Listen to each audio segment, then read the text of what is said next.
What is up, Impact Heroes? Welcome back to the show. I'm your host, Rick Ornelas. Thank you for spending some time with us today because we know time's a valuable resource and we're going to make it worth your while. I appreciate each and every one of you, not just for listening, but for who you are. I know you're sparking change to make the world a better place every day, and I am humbled and grateful for your efforts. It takes all of us doing our part to spread positive change, and that's what this show is all about. Motivating you with stories of struggle, courage, and hope to empower you to make a difference in your life and the lives of others. Are you interested in having Rick speak at your event or business? Here is what others have to say. Did not know his story, and it was so inspirational, and his presence on stage, his authenticity was just incredible. I absolutely loved his performance. It made me feel some type of way. If you're looking for a speaker for your next event, hire Rick. I promise you this, you will not be disappointed. Visit rickornels.com to book him today. What is up, Impact Heroes? Welcome back for another edition of the iSpark Change podcast. Today, I am extremely grateful to be discussing 12 Hours of Heaven, Lessons for a Better World with you. This is the anniversary week of the release of 12 Hours of Heaven. It was released 2 years ago on October 10th of 2020 during the pandemic and all the crisis that we were all going through in the world. And it was something that I wanted to get out and help people in their time of need. And that's exactly what I did.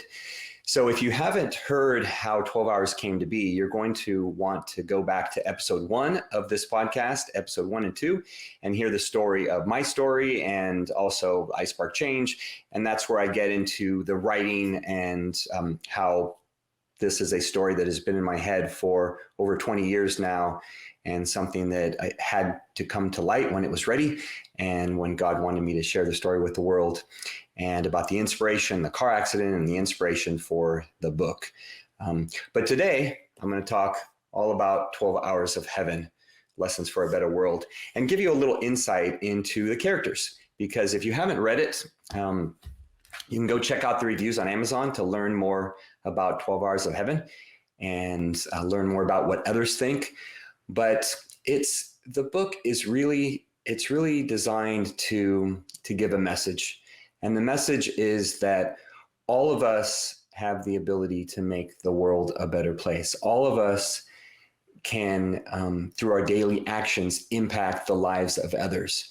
And each day we have a choice to impact others in a positive way or a negative way. And have a big impact or a little impact is not based on your action. It's not based on what you do, but it's based on what the person you're impacting does with it and how it affects them. Saying 2 words to a stranger could totally change the direction of their life.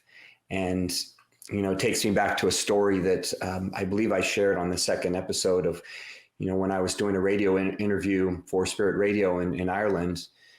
And I had shared about my inspiration for writing the book and iSpark Change. And a young mother had wrote into the station, sent a message into the station, how it was so inspirational that, she realized that she had a purpose to be a mother when earlier in the week she was contemplating taking her own life. And, that's the ultra abbreviated version of that story. So I urge you to go back and listen to episode 2 and hear the full story there. But it just shows you that, just 1 word, 2 words, a couple lines that you share with someone can have an impact on their lives. And in the story, I share that through the vehicle of the angel Ezra, who finds himself trapped in an elevator with 10 individuals from all walks of life. And they're trapped in an elevator for a period of 12 hours, hence the name 12 Hours of Heaven. They're trapped overnight in this elevator, and they're thrown together by circumstance, and they don't know that Ezra is an angel. So little secret there. Spoiler alert, they don't know he's an angel. But he's able to help them with the biggest challenges of their lives. And so one of the things that people have shared in reviews and that people have shared with me is that they find the story so relatable, because different people relate to different characters, and some people relate to multiple characters in the story. And so I'm going to dive into a little bit about each character, not too much, because I want you to get the full breadth of the characters. And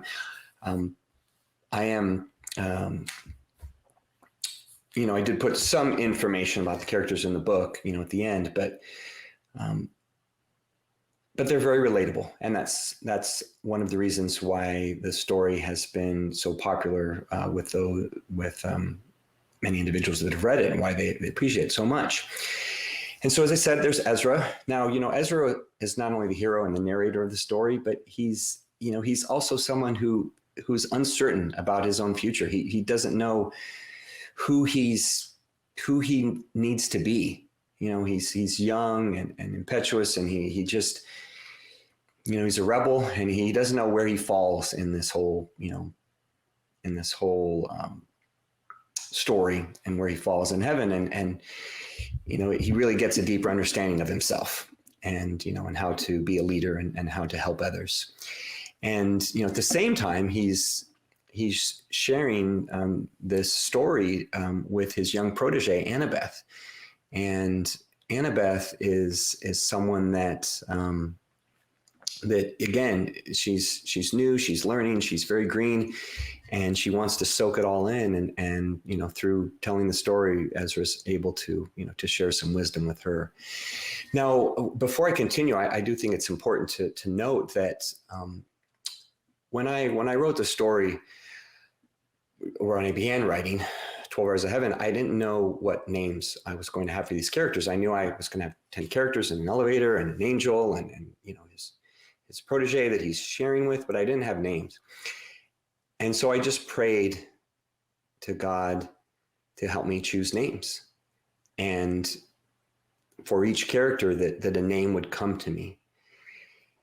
And I let, that divine download of God just do all the work. And remarkably, I will tell you that after I looked up the meanings of these names, I was surprised, pleasantly surprised, but happily surprised that every name fits, that every name, the meaning for that name fits that character.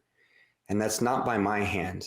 I promise you that. It is not by my hand. It's not by any design other than God's beautiful design and his choosing.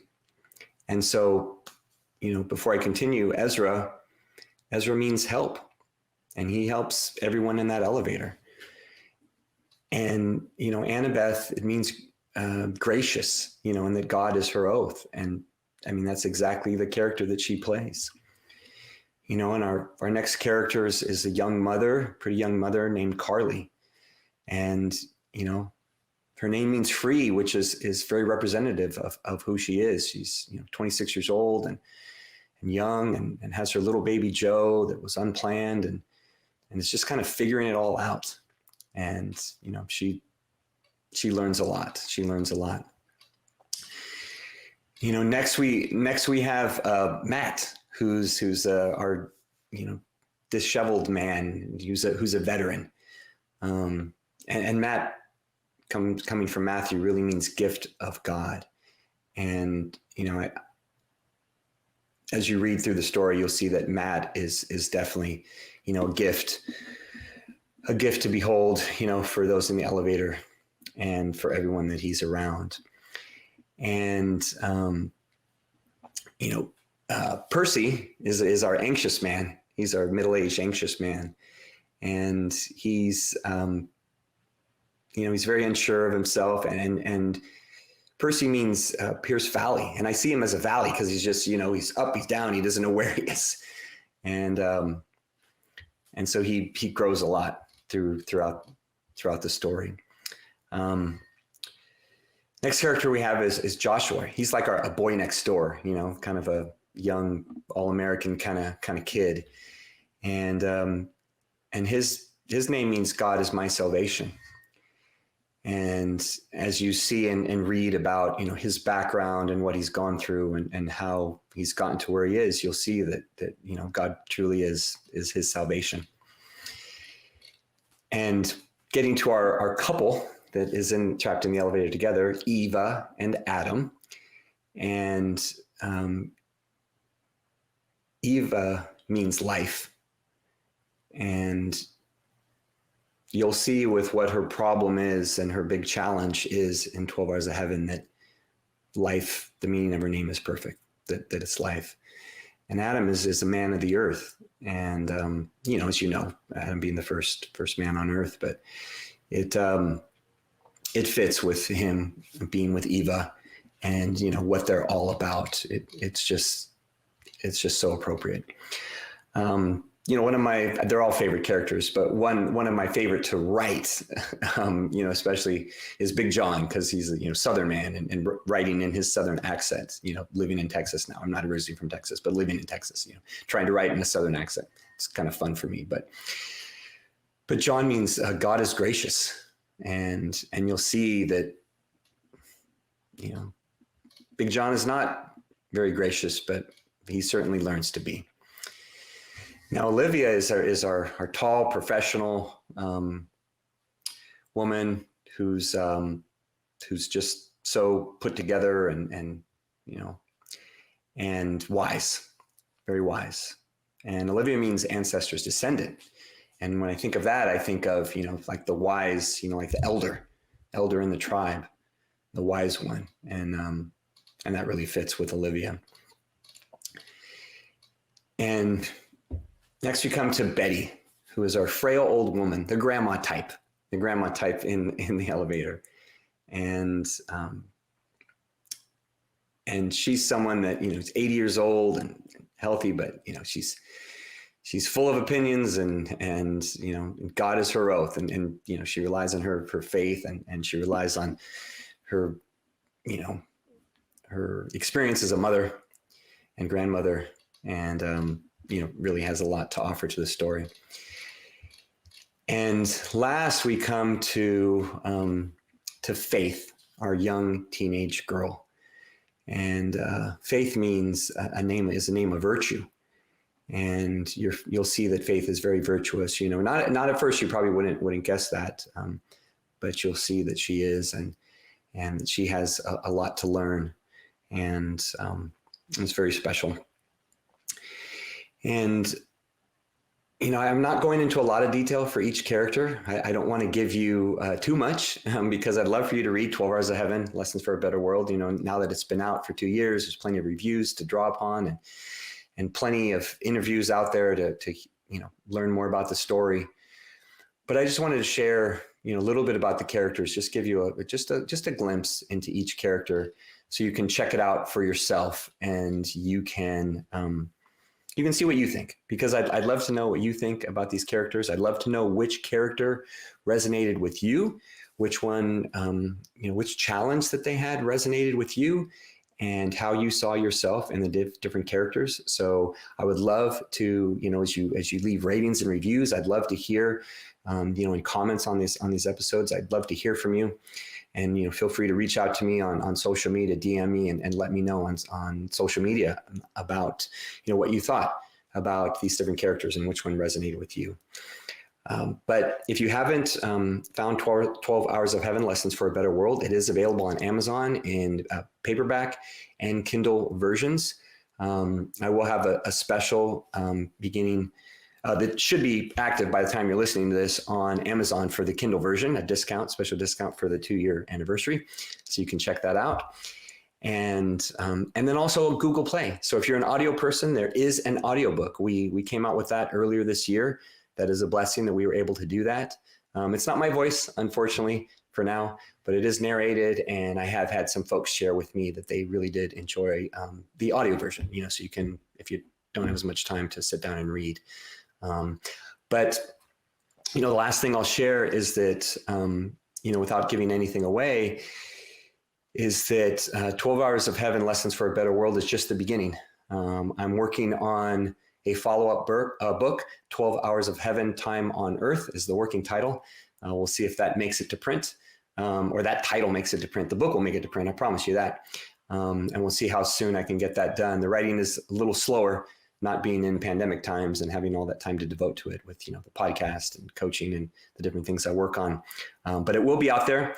And then there are 5 other books after that in the series that I want to write of different areas. So, more on that later.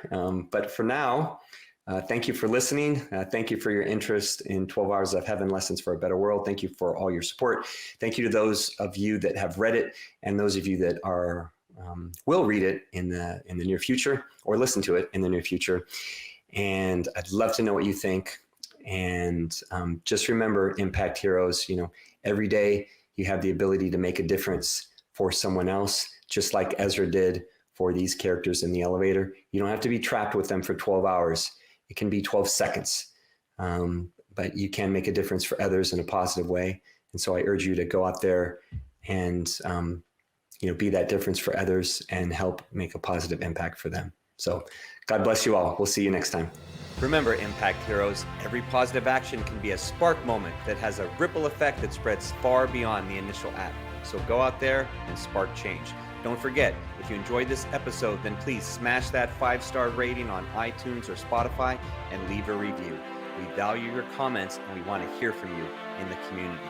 Thank you for listening. God bless you, and we'll see you next week on the iSpark Change podcast.